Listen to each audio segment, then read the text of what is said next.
हे दोस्तों, आज हम देखने वाले हैं दी आर्क सीरीज का सेकंड पार्ट। जब अर्थ इंसानों के रहने के लायक नहीं बचा तब कुछ साइंटिस्टों ने मिलकर के एक नए प्लेनेट की खोज की, जिसके लिए उन्होंने पूरे यूनिवर्स के अंदर कई सारी सैटेलाइट्स भेजी। और जब उन्हें यूनिवर्स के अंदर इस तरीके का ही प्लेनेट मिल जाता है तब वो अपने सफर के लिए अर्थ से उड़ान भर लेते हैं। और जब कुछ लोग उस ग्रह की तरफ जा रहे होते हैं तभी एक अनजान सी चीज आकर के उनकी स्पेसशिप से टकरा जाती है, जिस वजह से उनकी स्पेसशिप पूरी तरीके से खराब हो जाती है और उनकी स्पेसशिप के कई सारे पार्ट्स भी टूट जाते हैं, जिसके साथ उनके कई सारे मेंबर्स और टॉप कमांडिंग ऑफिसर्स भी मारे जाते हैं। वैसे इन सभी को अपने डेस्टिनेशन पे पहुंचने के लिए अभी 1 साल का समय लगने वाला है और स्पेस ट्रेवल के मुताबिक ये सभी स्लीपिंग चैम्बर में सोते हुए वहां पर जाने वाले थे, इसलिए ये सभी अर्थ से अपने साथ कम खाना और पानी लेकर के आए। अब जो कि इन्हें 1 साल तक जागना है, इस वजह से इन्हें बहुत सारी दिक्कतों का सामना भी करना पड़ सकता है। वैसे इन सभी घटनाओं के बीच हमारी मुलाकात एक इंटरेस्टिंग आदमी जेस्पर के साथ होती है, जो कि कायदे से इस शिप पर लाइफ सपोर्ट टीम में काम करने के लिए आया था। बट जब इसका राज खुलता है तो पता चलता है ये तो सिर्फ एक किलर है जिसने लाइफ सपोर्ट इंजीनियर की जगह ली थी। इसी वजह से हमारे शिप की कैप्टन उससे इन्वेस्टिगेशन करने के लिए पहुंच जाती है। वैसे इसी बीच वो शेरॉन को एक राज के बारे में बताता है, जिसके कुछ टाइम बाद उसका मर्डर हो जाता है और इसी के साथ हमारा पूरा शक शेरॉन के ऊपर ही जाता है और यहीं पर हमारी सीरीज का फर्स्ट पार्ट खत्म हो जाता है। वैसे अगर आप हमारे चैनल पर नए हो तो चैनल को सब्सक्राइब करके बेल आइकन जरूर दबा लें, जिससे आपको हमारे द्वारा बनाए गए ऐसे इंटरेस्टिंग एक्सप्लेनेशन मिलते रहेंगे। खैर, वैसे अभी हम इस सीरीज की बात करते हैं, जहां पर हमने फर्स्ट पार्ट में देखा था कि इनकी स्पेसशिप से कुछ अननोन ऑब्जेक्ट टकराया था, जिस वजह से इनकी स्पेसशिप डैमेज हो गई। इसलिए इनके कुछ एस्ट्रोनॉट इन्वेस्टिगेशन करने के लिए शिप के बाहर आ जाते हैं, जिसमें लैन और जेम्स के अलावा भी एक मेंबर होता है। और जब ये लोग अपने इन्वेस्टिगेशन कर रहे होते हैं तभी वहाँ पर टूटे हुए शिप के पार्ट्स उड़ने लगते हैं, जिस वजह से इनके एक मेंबर्स की मौत हो जाती है और उसी के साथ साथ लैन के सिर पर भी चोट आ जाती है। इसीलिए जेम्स तुरंत ही उन्हें लेकर के वापस अंदर शिप में आ जाता है। वैसे लैन को जब अंदर लाया जाता है तो बेहोश हो गया था, इस वजह से उसे मेडिकल में भेज दिया जाता है। अभी इस एक छोटे से हादसे की वजह से इनका यह मिशन अनसक्सेसफुल हो गया, इसलिए इन्हें अभी ये भी नहीं पता कि इनके स्पेसशिप से आखिर क्या टकराया था। वैसे जब लैन का मेडिकल चल रहा होता है तभी वहाँ पर अलीशा आ जाती है और बताने लगती है कि पूरे स्पेसशिप का कंट्रोल सिस्टम अभी बंद है, क्योंकि एंगिन और हमारी टीम ने मिलकर के इस स्पेसशिप पे फायरिंग करने की कोशिश की है, इसलिए हमें शिप की एनर्जी की रिक्वायरमेंट पड़ेगी। वैसे यह सब सुनकर के वहाँ खड़ी एक लेडी अलीशा पर बहुत ज्यादा गुस्सा होने लगती है, जिसके साथ वो कहने लगती है, तुम ही वही लड़की हो जिसने लाइफ सपोर्ट सिस्टम रिपेयर किया था, कहीं तुमने ही तो जेस्पर का मर्डर नहीं किया, शायद तुम उसकी जगह लेना चाहती थी। पर यह सब सुनकर के अलीशा का स्पीकर ऑन हो जाता है, क्योंकि हमें पता है अलीशा बहुत बड़बोली और दिन भर बोलती ही रहती है, जिसे सुन डॉक्टर को बहुत गुस्सा आ जाता है और वो दोनों को चुप करके वहाँ से बाहर भगा देती है। वैसे लैन यहाँ पर बैठ करके यह सारी बातें सुन रहा होता है और वो बैठे बैठे डॉक्टर को भी नोटिस करता है, तभी उसे दिखाई देता है कि डॉक्टर की तबीयत भी ठीक नहीं लग रही। वैसे ये सभी जब से स्लीपिंग चैम्बर से जागे हैं तब से डॉक्टर सोई नहीं है, जिस वजह से इसकी तबीयत भी खराब होने लगी है। वैसे उस हादसे के दौरान यहाँ के सारे डॉक्टर मारे गए और एकमात्र यही डॉक्टर बची है, इसलिए इसके पास समय नहीं है।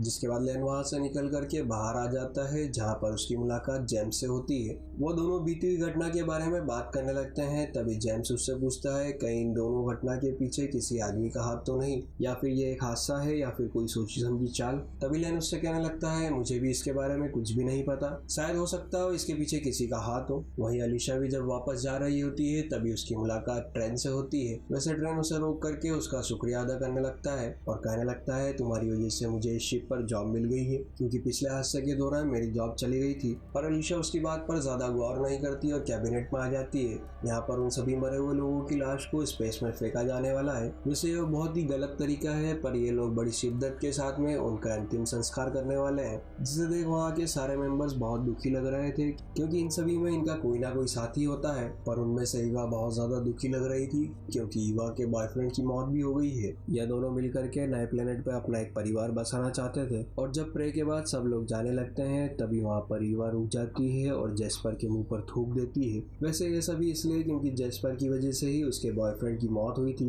क्योंकि फर्स्ट पार्ट के दौरान जब ईवा हेलमेट में ऑक्सीजन भर रही होती है तभी जेस्पर की लापरवाही की वजह से उसे ऑक्सीजन सिलेंडर नहीं मिला था और इसी वजह से इन सभी की मौत हुई है। वैसे वो सभी लोग लाश को बाहर फेंकने वाले होते हैं, तभी एंगिंग वहाँ पर आ जाता है और उन्हें रोक देता है, जिसके बाद वो सभी को बताने लगता है कि हम इन लोगों की लाश से फर्टिलाइजर बना सकते हैं, बस हमें इनके लिए इन्हें ड्रम में स्टोर करना होगा। वहीं फिलिक्स एंगिंग को कहने लगता है ये कैनिलिजियम है, पर एंगिंग उसे कहता है कि यह कोई कैनिलिजियम नहीं बल्कि ये तो एक नेचुरल प्रोसेस है, जैसे हम लोग अर्थ के ऊपर इन सभी लाशों को जमीन में दफना देते हैं जिसके बाद ये फर्टिलाइजर में कन्वर्ट होकर के सॉइल में मिल जाती है और इसी तरह हम भी इन्हें केमिकली फर्टिलाइज करके सॉइल में मिला देंगे जिससे हमारा क्रॉप प्रोडक्शन तेज हो सके। क्योंकि वैसे भी हम लोग स्पेस में हैं और हमारे पास कोई भी रिसोर्सेज नहीं है तो हमें इसे इस्तेमाल करना चाहिए। वैसे कुछ समय सोचने के बाद सभी लोग इस पर राजी हो जाते हैं पर लैन राजी नहीं होता। वैसे हम लोग शुरुआत से यही देखते आ रहे हैं कि लैन कभी भी किसी की बात पर राजी नहीं होता। शायद हो सकता है वो शेरॉन से नफरत करता है, शायद ये भी हो सकता है कि उसे कैप्टन नहीं बनाया गया इसलिए उसे बुरा लग रहा हो।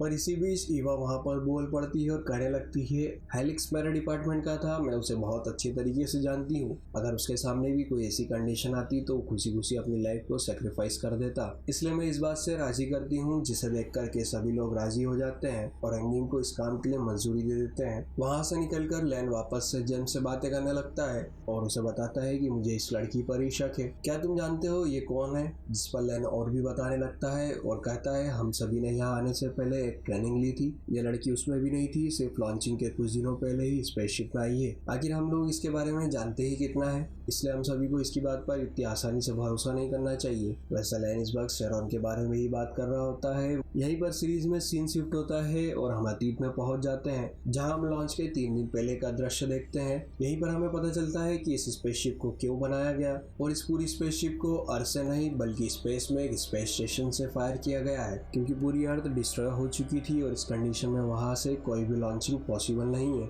इसलिए उन्होंने पूरे यूनिवर्स में कई सारे स्पेस स्टेशन बनाए हैं। वहीं इन सभी की मुलाकात एक लेडी से करवाई जाती है जो कि आगे जाकर इन सभी को लीड करने वाली है। पर वहीं हमने सीरीज में देखा था कि इस हादसे के दौरान ये लेडी भी मारी जा चुकी है। वहीं इस पूरी बातचीत के दौरान हमें एक आदमी से भी मिलवाया जाता है। वैसे ये आदमी का नाम विलियम ट्रस्ट है। यह वही जीनियस साइंटिस्ट है जिसने ये प्रोजेक्ट स्टार्ट किया है। वैसे विलियम ट्रस्ट के एक्सपेरिमेंट इतना ज्यादा फेल हो गए कि अर्थ पूरी तरीके से डिस्ट्रॉय हो गई, जिस वजह से इंसानों का रहना वहाँ पर बहुत ज्यादा मुश्किल हो गया था। इसलिए उन्होंने अर्थ की तरह ही कई सारे प्लैनेट्स की खोज की। अब इन लोगों ने वहाँ जाने के लिए द आर्क नाम की स्पेसशिप बनाई जिसमें ये सभी लोग सफर कर रहे हैं। वैसे विलियम ट्रस्ट अभी भी अर्थ पर ही है। ये सिर्फ एक होलोग्राफिक वीडियो की मदद से इनसे बात कर रहा है, क्योंकि ये इसी तरह अगले कुछ दिनों में कई सारी स्पेसशिप लॉन्च करने वाला है। जिसके बाद कमांडर सुजैन लेफ्टिनेंट लैन के पास आ जाती है, जो लेफ्टिनेंट लैन की मुलाकात शेरॉन से करवाती है। यह वही समय है जब लैन और शेरॉन पहली बार आमने सामने आए थे। जब लैन सुजैन से शेरॉन के बारे में पूछताछ करने लगता है तभी सुजैन उसे बताती है कि आखिरी समय में टॉप ऑफिसर्स ने इसे हायर किया है। जिसके बाद हमारी कहानी वापस से करंट टाइम में आ जाती है जहां पर सभी को सोने के लिए स्लीपिंग बेड असाइन किए गए हैं। वैसे स्लीपिंग बेड्स कम होने की वजह से कुछ टॉप ऑफिसर्स के रूम लेफ्टिनेंट को असाइन किए गए हैं। वैसे यहाँ पर रूम की भी कमी थी, इसलिए लैन और टैन को एक ही रूम को शेयर करना पड़ता है। वही दूसरी तरफ हम शेरॉन को देखते हैं जो कि सिक्योरिटी रूम का लॉक खोलने की कोशिश कर रही है। तभी वहाँ पर फेलिक्स आ जाता है और उससे पूछताछ करने लगता है, जिसे सुन शेरॉन बहुत ज्यादा घबरा जाती है और कहने लगती है मैं तो बस सिक्योरिटी लॉक चेक कर रही थी, क्योंकि मैं जानना चाहती हूँ कि जैस्पर का मर्डर किसने किया है। इसलिए मैं यहाँ का सिक्योरिटी लॉक चेक करने आई थी ताकि मुझे पता चल सके कि आखिरी बार इसे किसने इस्तेमाल किया है। पर मेरे पता करने से पहले ही किसी ने इसका पूरा डाटा इरेज कर दिया। यह सब सुनकर के फेलिक्स को शेरॉन के ऊपर शक होने लगता है और उससे कहने लगता है जेस्पर की मौत तुम्हारे ही हाथों से हुई है। वहीं पर शेरॉन उसकी बात काट देती है और कहने लगती है मेरे अलावा भी यहाँ पर कई सारे लोग हैं जिसके पास इसे चेक करने की परमिशन भी है, और वो जाते जाते उन सभी मेंबर्स का नाम भी बता जाती है।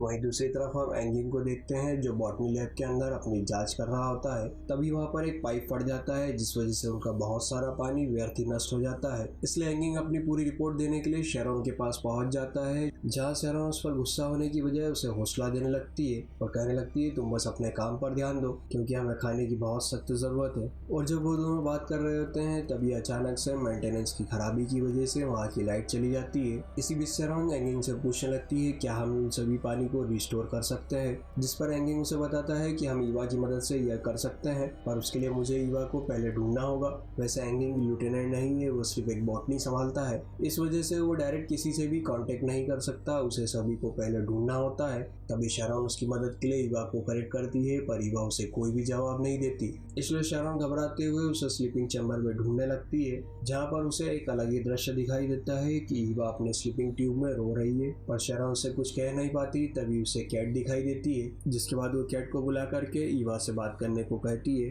क्योंकि पूरे स्पेसशिप पे एक कैट ही है जो साइकेट्रिस्ट का काम जानती है और ईवा को इस समय साइकेट्रिस्ट की बहुत ज्यादा जरूरत है। वैसे कैट शुरुआत में इस बात के लिए राजी नहीं होती, पर शेरॉन के फोर्स करने पर वो मान जाती है और ईवा से बात करने लगती है। कैट अपना काम बहुत ही बखूबी तरीके से करती है। वहीं दूसरी तरफ लैन और जेम्स दोनों हादसे के दौरान की सीसीटीवी फुटेज को चेक कर रहे होते हैं, जहां पर उन्हें हादसे के दौरान की कोई भी फुटेज नहीं मिलती, क्योंकि उस हादसे के दौरान वहां का कैमरा बंद हो गया था। तभी वहां पर फिलिक्स आ जाता है और वह इन्वेस्टिगेशन करने लगता है, क्योंकि इस पूरी शिप पर सिक्योरिटी का जिम्मा फिलिक्स के पास ही है, क्योंकि फिलिक्स और शेरॉन की लास्ट इन्वेस्टिगेशन के दौरान उसने लैन का नाम लिया था, इसलिए वह लैन से तहकीकात करने के लिए समय मांगने लगता है। पर लैन यह सब सुनकर के बहुत गुस्सा हो जाता है और मना कर देता है, और इसी के साथ कहता है कि मेरे पास इतना फिजूल वक्त नहीं कि मैं तुम्हारे साथ टाइम पास कर सकूं। वैसे अभी तक कोई भी नहीं जानता कि आखिर यह मर्डर किसने किया है, आखिर जेस्पर की मौत के पीछे कौन हो सकता है। वैसे जेस्पर एक बहरूपिया है, इसलिए उसके कई सारे दुश्मन भी हो सकते हैं, शायद उनमें से ही किसी ने उसका मर्डर किया हो। और इसके साथ हमारे पास एक और मिस्ट्री बची हुई है कि आखिर पिछले हादसे के दौरान इनके शिप से ऐसा क्या टकराया था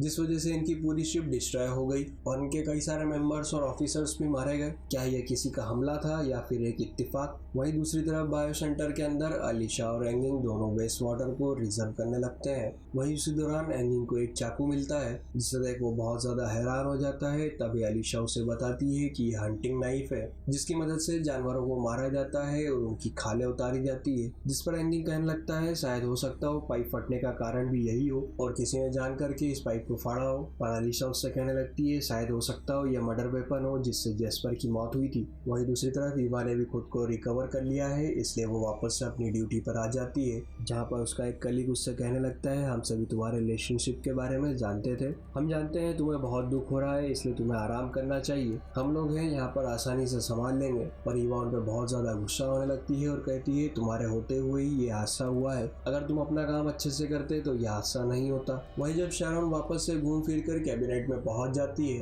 तभी लैन और जेम्स उससे कहने लगते हैं हमें दोबारा से बाहर जाकर के इस हादसे को देखना होगा, क्योंकि हम अंदर बैठे बैठे इस हादसे के बारे में पता नहीं लगा सकते हैं। पर शेरॉन उन्हें मना कर देती है और कहने लगती है तुम लोग ऐसा नहीं कर सकते हो, क्योंकि लास्ट टाइम हमारा एक आदमी मारा भी गया था और तुम्हें चोट भी आई थी, और हमारे पास अब इतनी क्षमता नहीं कि हम हमारे ऑफिसर्स को यूं ही मौत के मुंह में झोंक दे, इसलिए तुम्हारी जगह कोई और जाएगा। जेम्स इस बात से साफ इनकार कर देता है और कहने लगता है मेरे होते हुए किसी की भी जान खतरे में नहीं डाल सकता हूँ। पर शेरॉन उसे कहती है तुम मुझे वादा दो कि तुम लोग बाहर नहीं जाओगे। वैसे जेम्स इमोशनल में आकर के उसे वादा तो दे देता है, पर देखना ये होगा क्या इस वादे को ये निभा पाएगा। वहीं कैंटीन के अंदर एंगिंग फिलिक्स से मिलने आता है और उसे उस मर्डर वेपन के बारे में पूछताछ करने लगता है और कहता है क्या तुमने उस पर फिंगरप्रिंट मिल गए हैं, क्योंकि एंगिंग ने तुरंत ही उस नाइफ को फिलिक्स को दे दिया था ताकि वो पता लगा सके इस मर्डर के पीछे कौन है। पर फिलिक्स उसे बताता है कि हमारे पास इस स्पेसशिप पर लेबोरेटरी नहीं है और इसी वजह से हम इसका फिंगरप्रिंट नहीं निकाल सकते। पर हमें यह मालूम पड़ा है कि उस आदमी का मर्डर इसी नाइफ की वजह से हुआ है,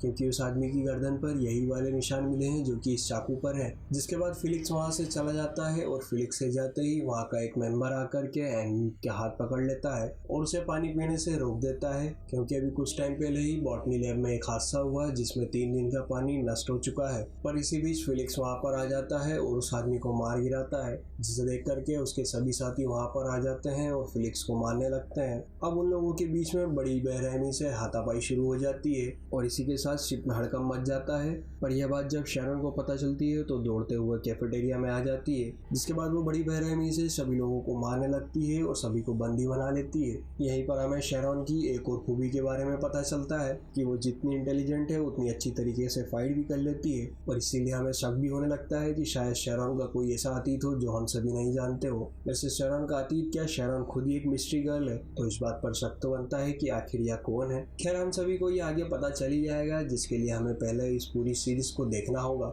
वहीं जब उन सभी को बंदी बना लिया जाता है, जहाँ पर बाकी क्रू मेंबर्स भी पहुंच जाते हैं, जिसके बाद लैन कहने लगता है इन सभी को पकड़कर जेल में डाल देना चाहिए, पर शेरॉन इन सभी को ऐसा करने से मना कर देती है और कहने लगती है इस वक्त हम अंतरिक्ष में हैं, यहाँ पर प्रॉपर खाना और पानी नहीं मिलने के कारण इनका मानसिक संतुलन बिगड़ गया है, जिस वजह से ये ऐसी हरकत कर रहे हैं। वैसे ये छोटी मोटी लड़ाई तो चलती ही रहती है और इसके लिए इन्हें क्या ही सजा देना। पर लैन शेरॉन से कहने लगता है क्या तुम गारंटी देती हो कि ये आगे कुछ नहीं करेंगे, जहाँ पर शेरॉन के पास कोई भी जवाब नहीं होता है, इसलिए वो वहाँ से निकल करके कैट के पास पहुँच जाती है। क्योंकि शेरॉन ने ईवा और कैट के शरण के दौरान कैट का काम देखा था, इसलिए वो कैट के पास पहुँच जाती है और उसे ऑफिशियली इस पूरी शिप का साइकियाट्रिस्ट बना देती है। कैट इस बात से शुरुआत में राजी तो नहीं होती, पर वो एक शर्त के साथ इस बात पर राजी कर देती है और वो कहने लगती है मुझे अपना एक सेपरेट रूम चाहिए होगा, जो कि अभी लैन और जेम्स इस्तेमाल कर रहे हैं। वैसे शेरॉन को ही पता है साइकियाट्रिस्ट के लिए एक खाली रूम की जरूरत तो होगी, इसलिए जेम्स और लैन का कमरा वो शेरॉन को दे देती है।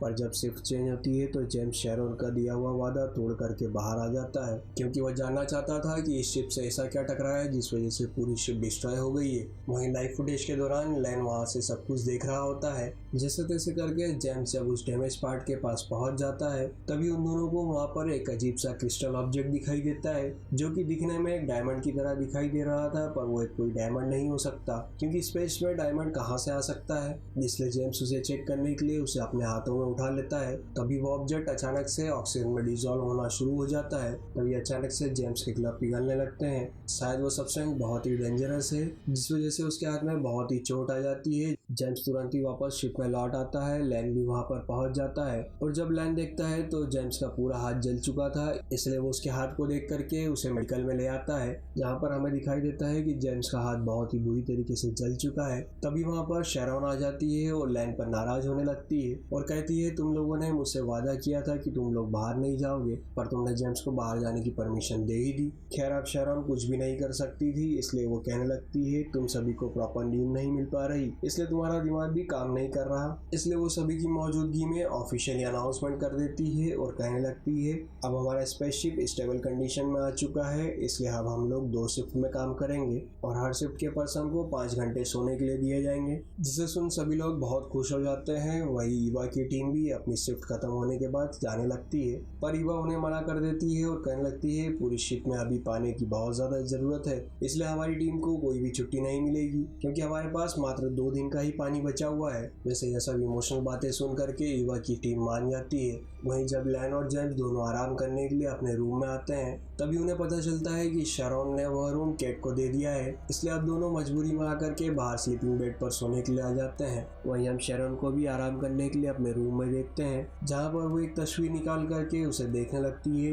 वैसे शेरॉन का किरदार बहुत ही इंटरेस्टिंग है, जिसके अतीत में कई सारे राज छुपे हुए हैं। वैसे अतीत क्या है, शेरॉन ही खुद एक मिस्ट्री गर्ल है। वहीं जब सबकी नींद पूरी हो जाती है, जिसके बाद ईवा उन्हें मीटिंग में बुला लेती है और बताती है कि हमारे पास खुशखबरी है, हमने अगले 2 दिनों का पानी रिकवर कर लिया है, जिसे सुन सभी लोग खुश होने लगते हैं। और तभी वो कहने लगती है हमारे पास एक बुरी खबर भी है, अब हमारे पास अगले 4 दिनों का ही पानी बचा हुआ है। वहीं बातचीत के दौरान लैन कहने लगता है कि आखिर एक चाकू इतनी बड़ी तबाही कैसे मचा सकता है। तभी फिलिक्स उसे रोक देता है और कहने लगता है तुम्हें चाकू के बारे में कैसे पता है, मैंने तो तुम्हें चाकू के बारे में बिल्कुल भी नहीं बताया। वैसे इस पूरी स्पेसशिप पे फिलिक्स के अलावा सिर्फ 2 ही लोग इस चाकू के बारे में जानते हैं, पर लैन इस बात पर अपनी कुछ सफाई दे पाता उससे पहले ही शिप का इंजन बंद हो जाता है। और इसी के साथ हमारे सीरीज का यह पार्ट भी यहीं पर खत्म हो जाता है। वैसे इस स्पेस मर्डर मिस्ट्री के अंदर हमारे पास अभी तो एक ही सस्पेक्ट था, पर एक सस्पेक्ट और भी पैदा हो चुका है, क्योंकि फिलिक्स, अलीशा और एंगिन के अलावा इस चाकू के बारे में कोई भी नहीं जानता था। वैसे फर्स्ट पार्ट के अंदर हमारा पूरा फोकस शेरॉन के ऊपर ही चला गया था,